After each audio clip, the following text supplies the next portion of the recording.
Hey, it's your boy Paul reporting live from quarantine. Now, today we're going to be talking about something very special. I look like I'm wearing a Grease Lightning outfit today. How you doing? Anyway, what I want to talk about today was a little show called Cobra Kai. So, Cobra Kai, what is that, you may ask? Well, if you know anything about the Karate Kid, you would know that the bad dojo from the Karate Kid was known as Cobra Kai.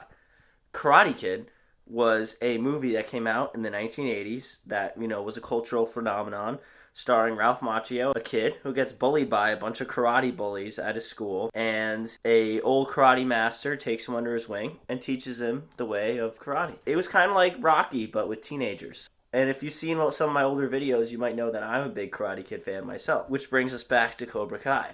In 2018, a show called Cobra Kai was released, which was a sequel to the original three Karate Kid movies, but 30 years later. When I first heard about this, I was like, this is destined for failure. This sounds so stupid. A sequel to the Karate Kid, that's a show. This is going to be a bomb.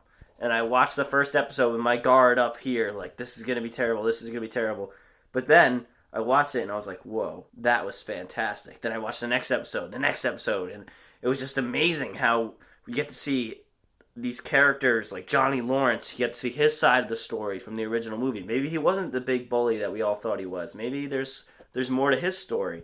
And we got to see Daniel LaRusso from the original movie. We get to see his story, how his life fleshed out after the karate tournament. And it's crazy how so many things change and these new depths that we get to see about the characters that we never would have seen before.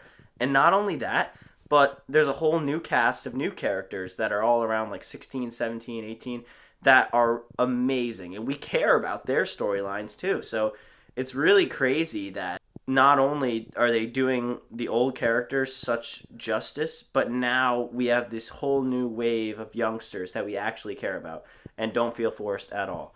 I think it's honestly my favorite show that's come out within like the last 5 years. I can't stop watching it whenever there's a new season. And I was skeptical when season 2 came out. I was like, is it going to be able to keep the hype going? And you know what? Season 2 of Cobra Kai was just as fantastic as the first season, if not better. So I can't wait for season 3 to come out. All we've heard is spring 2020, but because of the coronavirus, live from quarantine, who knows when it's going to come out. The writer of the show says they're in post, they're done filming, but we haven't heard anything else. So hopefully it comes out soon. If you have seen Cobra Kai, comment your opinions on the show down below. I want to discuss Cobra Kai with some people. If you haven't, watch it. It's on YouTube, and sometimes they make the show free, so it might be free right now. Who knows? Another thing I have to stress that I didn't mention was you don't have to watch The Karate Kid to like Cobra Kai. They tell you everything you need to know. Does it enhance the show? Yes, it does. There are references to not only Karate Kid 1, but 2 and 3 as well. You don't need to watch the films. Certain moments of the show, I will admit, hit much harder when you do know the Karate Kid lore and, Daniel's relationship with Mr. Miyagi and things like that. They hit a lot harder when you know it. But you don't need to watch it. My girlfriend's never seen it. I showed Katie all of season 1 and 2 in a matter of like 5 days. We binge watched the whole show, and she loves it as well. So you don't need to see it. It does enhance certain moments. Go watch Cobra Kai. It is a fantastic show. I need to talk about it with more people. Cobra Kai is just that good of a show. You just want to, theorize about it. Oh, and if you see my Karate Kid video that I've made, if you haven't, I'll put it in the link in the description. But I've met Ralph Macchio before a few years ago, and look, isn't that neat? Paul, wax on, Ralph Macchio. So cool. I might frame that one day. Go watch it. Have fun. Stay safe, people. Let me know what you think about Cobra Kai.